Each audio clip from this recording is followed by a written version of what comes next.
Hi, everybody, and welcome back to EBnet.Stream.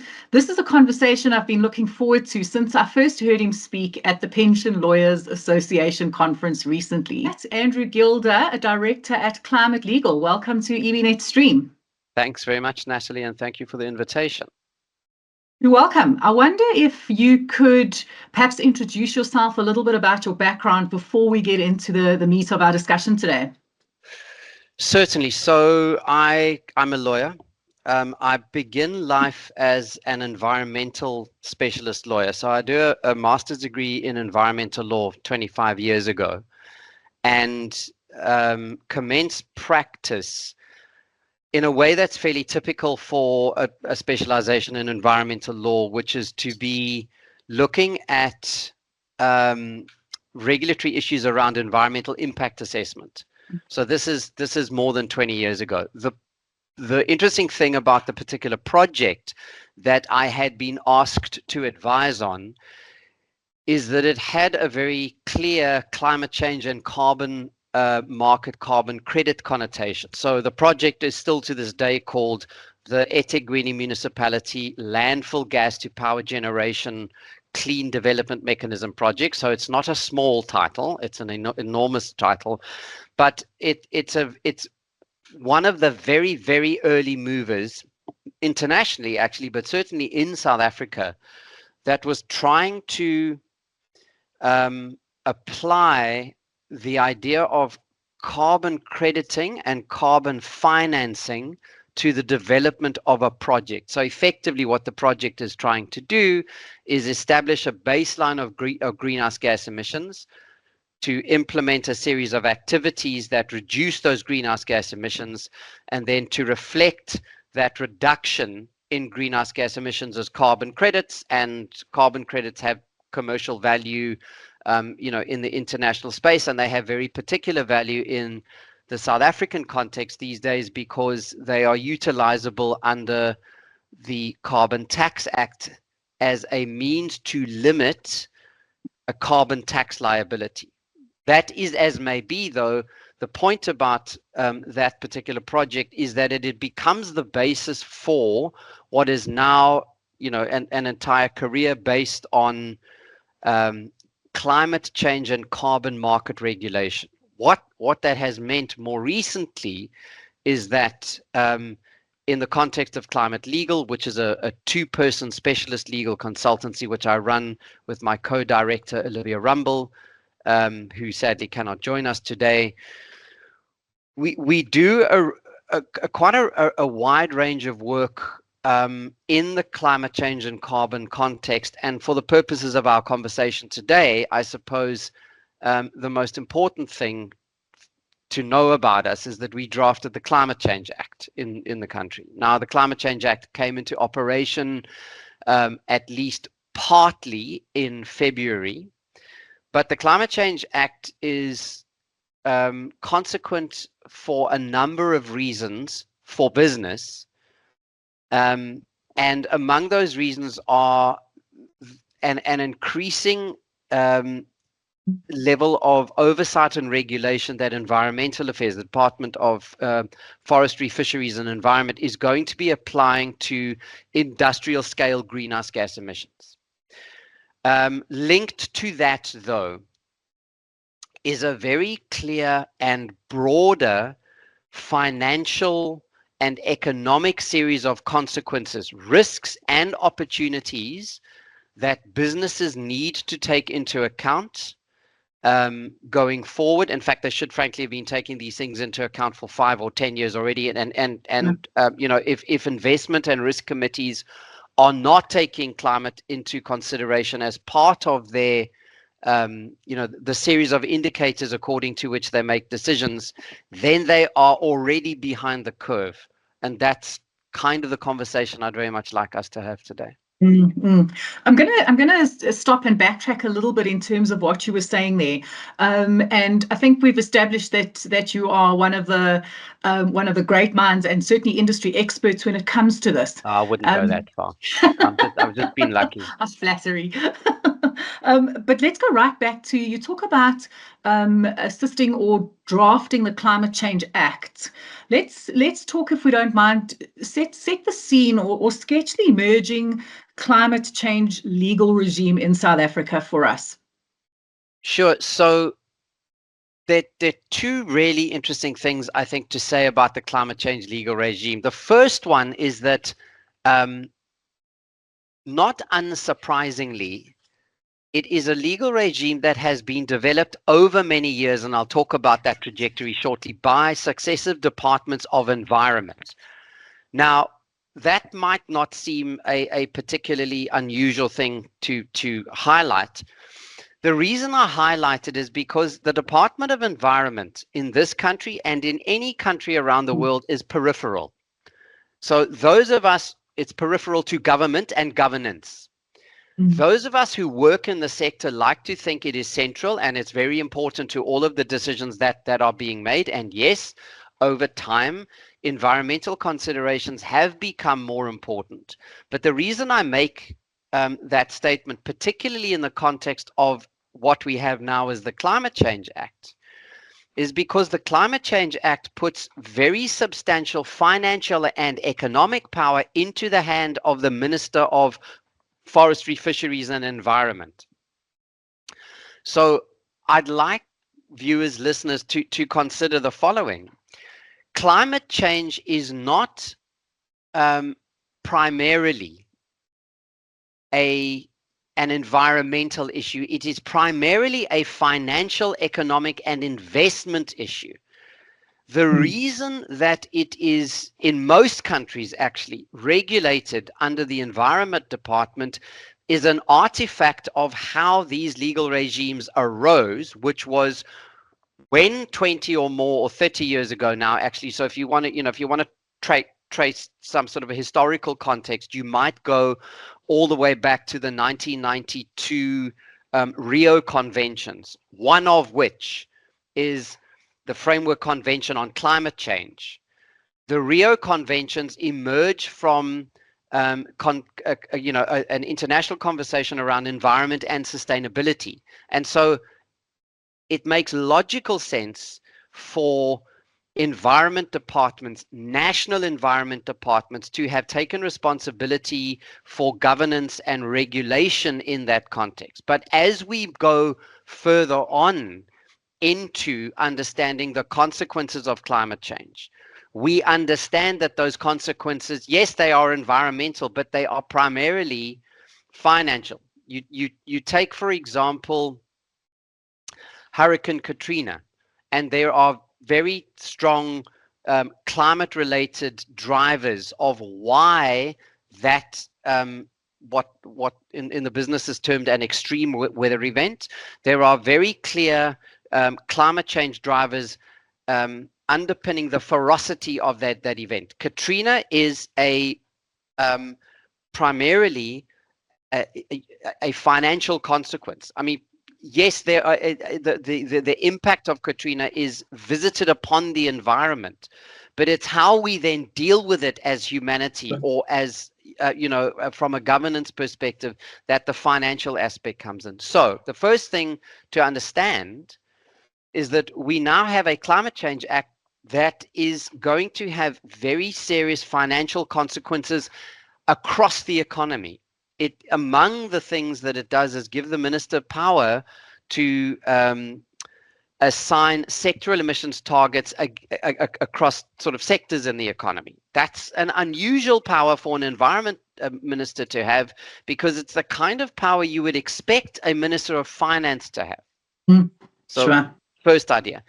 Second idea is the Climate Change Act as we see it today is the result of a very, very lengthy policy and regulatory development over time. So the first policy document in South Africa that calls itself a climate change response strategy is actually dated September 2004.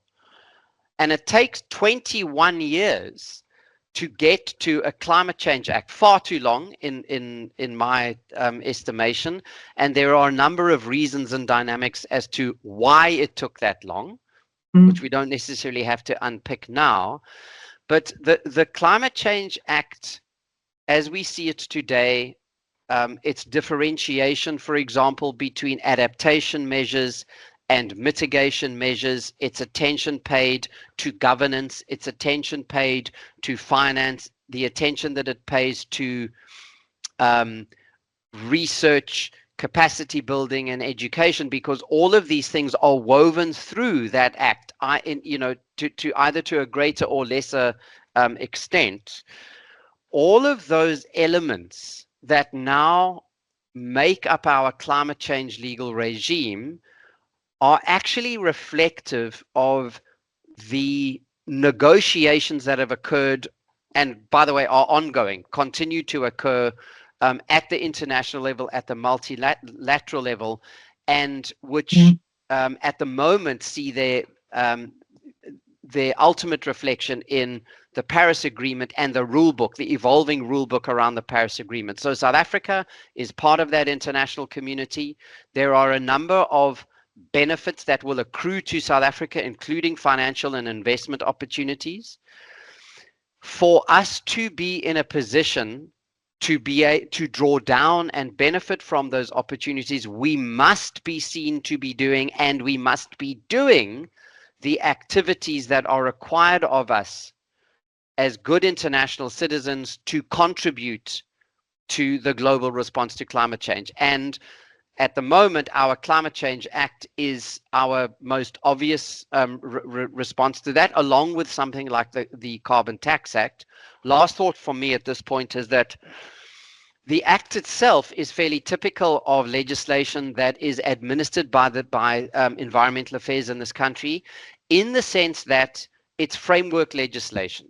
So you can't go to the Act itself and go, well, I'm a leader of industry, or I'm the managing director of an iron ore smelter. What can I go into the Climate Change Act and determine some level of liability or responsibility that applies to me? The answer to that is no, you can't, because typically what is required from in legislation administered by Environmental Affairs is that the rubber hits the road, in a sense, through a series of regulations and policy documents.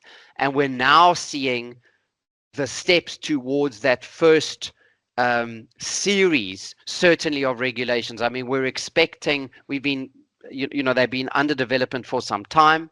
We are expecting regulations dealing with carbon budgets, which will complement the carbon tax legal regime, which is administered by Treasury. And we are also anticipating now seeing regulations flowing from Article 6 of the Paris Agreement, which will effectively determine what South Africa's future carbon market will look like. And the market, particularly in the African context, going forward, becomes a really important driver of investment in future climate smart activities, renewable energy investment, for example. And this is particularly in the context of the behavior of the Trump administration, which has been to withdraw. I mean, we don't necessarily need to unpack that. From my side, I believe that the behavior of the Trump administration in withdrawing many of those investment funds is going to be a driver and a catalyst for much greater levels of African continental grappling with these problems, and African-driven investment, which frankly is a good thing. Sure. It's interesting. I hear you talk about humanity, I hear you talk about money, and I hear you talk about the future. And a board of directors sitting right now at their annual meeting or at a strat session, what should they be thinking about when they are looking at their forward and future strategies for their businesses when it comes to climate change? So the future of climate change is now and has been happening for some time. The notion that we are still in a place globally where we can put in place measures that will somehow retard the climate impact is, that notion blew past us more than a decade ago. We are already in a world that is being subjected to climate change. And it might be worthwhile as an aside, if viewers or listeners are interested in this, is to understand the underlying science to what's going on. Now, let me immediately say I'm not a scientist, I'm a lawyer, but I have realized for some time, because I read quite extensively in this arena, and I have participated in negotiations, and I speak quite regularly to the scientists around it. It is entirely doable to look to what can be regarded as accepted climate change science. So not the lunatic fringe. There is a lot of lunatic fringe in this. The Trump administration is the lunatic fringe in this context. And that's a really important understanding, is that central climate change science, the climate change science that underpins the international climate change legal regime, is the science that comes to us from the Intergovernmental Panel on Climate Change. So, and they are now in an 8th assessment cycle, or is it a 7th? I cannot remember anymore. I think it might be a 7th cycle of assessment. And over time, the science has placed at above a 98% probability that it is human influence on natural cycles of climate change that are driving rapid international change. And what's really important for us as humanity to understand is that it's not the world that is in danger, it's not the globe that is in danger from this, it's us. Sure. We do not have the capacity to change our systems sufficiently rapidly to deal with accelerated cycles of climate change, and those accelerated cycles have been driven by industrial activity. Leave that for the moment. Let me come back to your question. So if I'm a board of directors, or if indeed I'm a risk committee or an investment committee, should I be taking climate change considerations into account? Yes, and you should have been doing that for 5 years already. And that's not coming from a the perspective of kind of an environmental or overly green agenda. Those ideas have been expressed in evolving legal and accounting systems for some years. For example, in 2016, the FSB in the US, I think, implemented a process that was called the Task Force on Climate-Related Financial Disclosures, or TCFD. And the TCFD came out with a very detailed series of reports which analyzed risks and opportunities within the business context and made recommendations for how businesses should be understanding risk, systemic risk, regulatory risk, kind of asset-based risk, simple things like, for example, if I'll give you the standard example that one gives in a South African context. If you are being given an opportunity to invest in a coal-fired power station in Limpopo, you should not be taking that risk, for a couple of reasons. First of all, South Africa is a water stressed country, particularly Limpopo. You can't run a coal-fired power station without water. So you're not going to be able to run your asset. Secondly, the investment in your asset is not going to be realized because we are seeing a diminution in the amount of coal that's coming into the grid, and an acceleration in the amount of renewable energy that's going into the grid. So it's a fairly simple example, but it is an example of the kind of things that need to be taken into account. Let me come back to my main thread.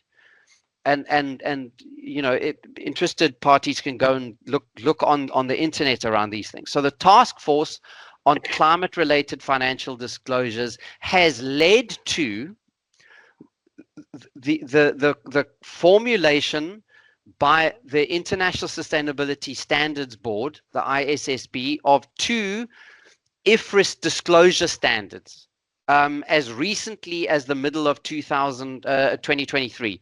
So IFRS 1 is general requirements for disclosure of sustainability related financial information, and IFRS S2 is around climate related disclosures. So this is not a lunatic fringe. This is not a bunch of hippies waving a placard and saying, these are things you should be doing. Yes, there are hippies doing that. Good for them.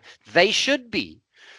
This is a very serious and accounting-based series of processes that business need really to be taking into account in their future planning, particularly if you're looking at future planning that is over 2, 5, or 10-year horizons.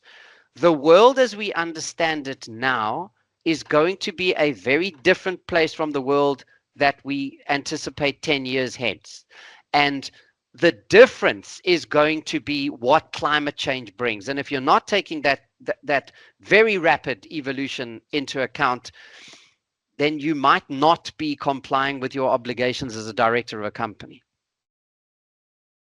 It's so interesting. So I'm hearing you say that the organizations in which, let's call them asset allocators or investors invest in, that world is going to be more regulated, financially more required to make certain disclosures and certain investments certain investments or certain decision making that takes the long-term impact into account. From an investor point of view, or an investment allocation point of view, how does a person who's wanting to invest, be it their own money as a personal investor, for example, myself, or on behalf of the members of a retirement fund, how do we actually pull that lever? Is it a case of we should be not investing in these carbon emitters? Or is it a case of we should be engaging with these carbon emitters to try and get them to maybe change their business models? And back to kind of your Limpopo example, right? It's a great one to kind of use in that context. Sure. I mean, so that's such a complex, such a good question. I mean, and there is no one answer. There isn't a yes or no, frankly, from in my view, from my perspective. Engagement, yes, but engagement for what purpose? I mean, are you simply going to go to your investment target and go, what are you doing? What kind of things are you doing? Please reveal to us your potential climate change impact. Are you going to conduct some sort of, perhaps you should be, some sort of greater level of due diligence and feasibility on the investment that you're making to try and understand what the climate related risk would be? Because if you're a pension fund and if you're investing in an asset with a view to a return on investment, and that investment is not going to be realized because the asset might ultimately become stranded because of climate change. So the power station example is a very good one. You invest 100 million rand, you invest $1 billion rand, sorry, 100 million rand is very, very old money. You invest $1 billion rand in a power station and you expect over a 50-year, you expect it to have a 50-year lifespan, and you expect a return on investment over 20 years. Well, 20 years from now, we're going to see a lot less coal in the grid. So the idea that what you might be doing is establishing an asset that has decades of life is an erroneous one. It's just simply not going to be the case. So the kind of decisions, the kind of questions that you need to be asking now have to take into account the risk associated with an asset becoming stranded because of climate change. And let's be clear, that's not an environmental question. That is a financial question. It is the answer to the question is driven by what might ostensibly be and in a set of environmental considerations, but they are themselves not primarily environmental considerations. Let me go dig down a little bit into pension funds. I know you and I before this we kind of agreed I'm not a pension lawyer specialist, but I am aware of, because it becomes important in the work that I do. I mean, Regulation 28 of the Pension Funds Act has for some time been forward-looking, in the sense that it requires a pension fund board, and I quote, before investing in and whilst investing in an asset, to consider any factor which may materially affect the sustainable long-term performance of the asset, including but not limited to those of an environmental, social, and governance character. And so this is very interesting. I mean, because you have in regulation of pension fund investments the very clear directive to look at environmental, social, and governance considerations, and they, by their nature, will absolutely include climate consequences. There's been a lot of, where I work in a particularly dynamic environment from an intellectual perspective. There's a lot of work that has been done in recent years speaking about the extent to which something like Regulation 28 could be imputed also to apply more generally, perhaps something, under the Companies Act.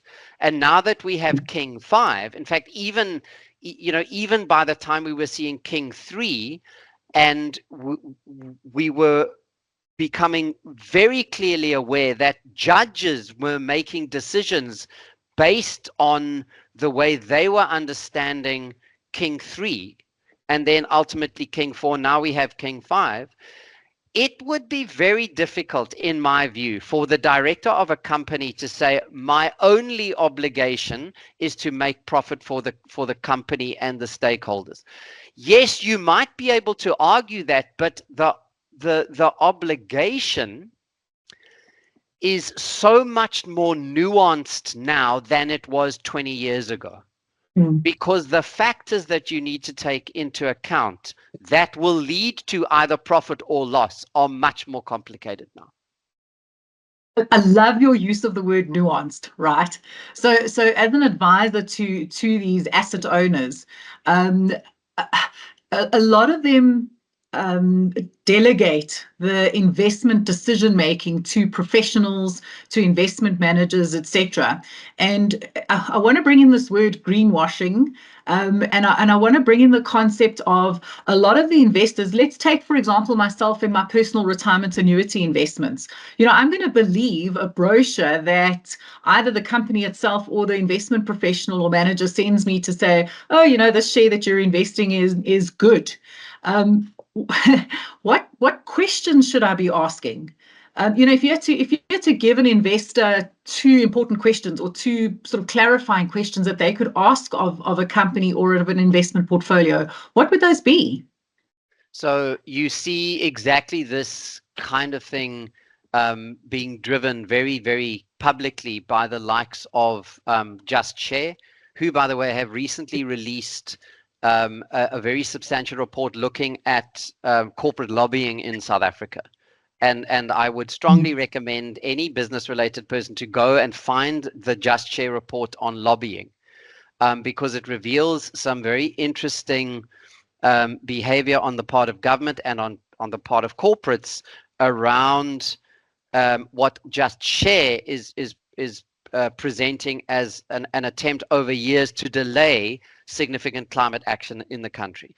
My point is, Just Share is an example of the kind of organization that asks these kind of questions on behalf of shareholders. So it's a shareholder activist organization.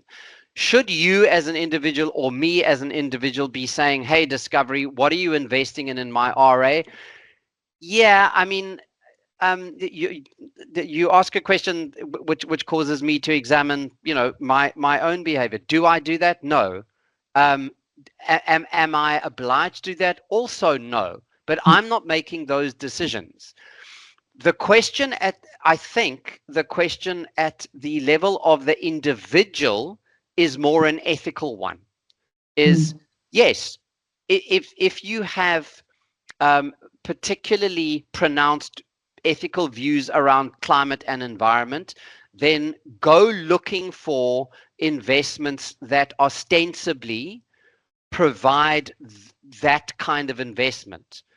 Your question around greenwashing is an important one, though, because in many instances, investments are presented as being climate friendly, but ultimately are not. And how does that manifest itself in society, in litigation, and in the economy? Well, a number of organizations take it upon themselves to examine very carefully those kind of claims by businesses, and then when they feel it necessary to litigate. I mean, KLM, the Royal Dutch Airlines, was recently subjected to litigation in Holland for precisely that purpose. They had been running a program which claimed that there were certain green consequences of KLM flights, and upon examination, those were found to be,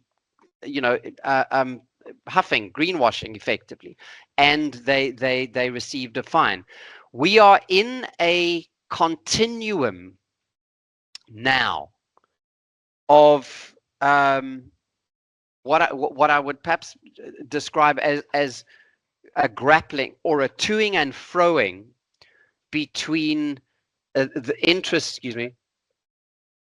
between organizations and interests that are trying to examine and reveal and take on erroneous claims around green investments. And so if the notion is, oh, well, the way we deal with climate change at a corporate level is we put out a pamphlet that says, our new coal-fired power station is good for bunnies, then my suggestion is don't do that, because your activities are going to be scrutinized. Environmental law in this country since 1996, since the new constitution and the expansion of the locus standi, so the ability of organizations and people to take on litigious matters in the public interest, that expansion of the locus standi, along with the development of a very sophisticated and complicated set of environmental laws in the country, has seen the development of environmental jurisprudence being driven by a very well-resourced, aggressive, and litigious civil society, and it's only going to become more pronounced. And the next series of litigation that we're going to see is going to be very specifically focused on climate change. I have absolutely no doubt. I'm so glad you mentioned that comment, because one of my questions, and we in fact discussed it before we started the recording, was, and this is what I hear you say, but I'm not a lawyer, so in my normal person's English, I mean, are we expecting directors and investors, people who direct assets, are we expecting lawsuits? Yeah, I wouldn't be surprised. I mean, the way this happens, we've seen it in the UK. There's a series of court cases that were directed against the directors of Shell. At the moment, the Shell directors, and the essence of the litigation was that Shell did not take. The Shell directors were failing in their fiduciary duty to the company because of some of the investment decisions they were making, because they had climate connotations. Now, at the moment, Shell has won that, even on appeal. So the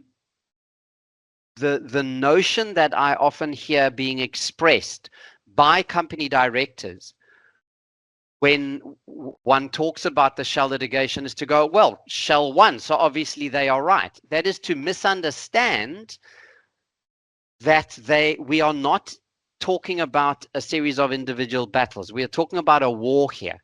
So that is not the end of the scenario. We are talking about organizations whose job it is to push the envelope of what is done the envelope of making sure what is done correctly and in accordance with kind of international law and investment principles going forward.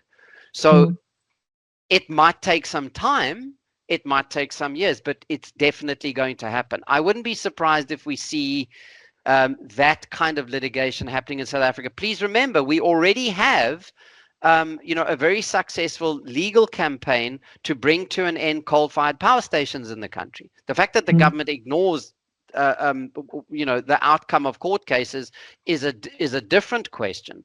But the End Coal campaign had a very achieved great success towards the end of last year in driving that particular agenda.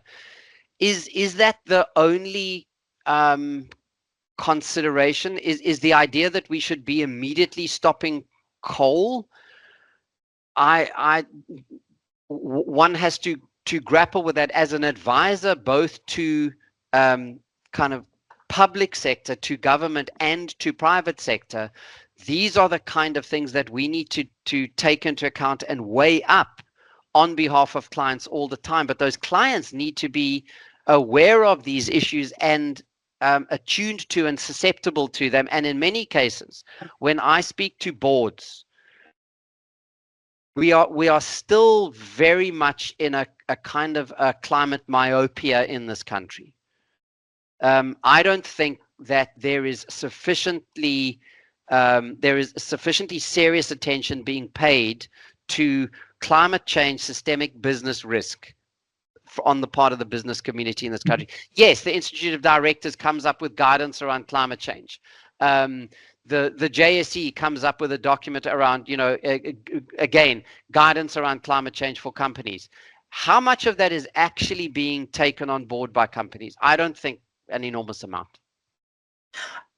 I want to wrap up this conversation and maybe lend some weight to your comments and to your points. We say we've got the public sector and government and then the private sector and business. The reality is, if you put that on a seesaw in your mind, the worst case scenario lumps actually everybody in the same, let's call it boat, for want of a better expression, but lumps them all in the same boat if you were to consider the worst case scenario here. So my last question to you is, what is the worst case scenario? What if these two sides of the seesaw do nothing? So your question's not a business question. It's a kind of an impact question. So I mean, again, going back to accepted climate change science, I'll give you a couple of examples. If we see a variation in global temperature, an average variation of global temperature between 2 and 3 degrees, that translates to a change on the African continent of between 4 and 6 degrees. Okay, I don't understand it. I'm not a scientist. Go and read the science. I'm telling you what I read. If that occurs on the African continent, then huge swathes of the continent become uninhabitable and unfit for agriculture.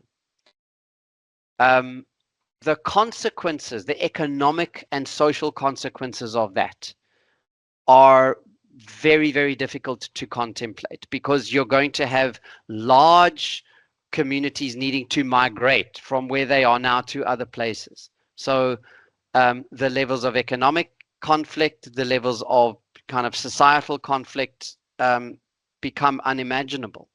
I'll give you an example. Some years ago, there was some studies being done on potential impact of sea level rise on very particularly low coastlines. So accept that 80% or so of the world population lives in the coastal zone. We like the coast. If you're a country like Bangladesh, which is particularly low lying, some modeling comes up with a scenario that Bangladesh might lose up to about 25% of its land mass. So you now take a country which is already quite populous, most of that population lives in the coastal zone, and you remove 25% of the land mass. where do people go, and what are the consequences of that? So we are a couple of years ago, Gutierrez described climate change as the greatest existential threat facing humanity, and it is. And if we are business leaders and we are not taking that seriously, if we think we can go on with business as usual, meaning business as we thought about it in the mid-1980s, because that's when we started our careers, then we have not been paying attention. Andrew, thank you very much for your time today. It's been an absolute pleasure discussing this with you, although the topic is, I'm going to admit, scary. But thank you. Thank you, Andrew Gilder, the director at Climate Legal. I really appreciate your comments, and I'm sure we'll be having a follow-up conversation. Thank you. Thank you very much.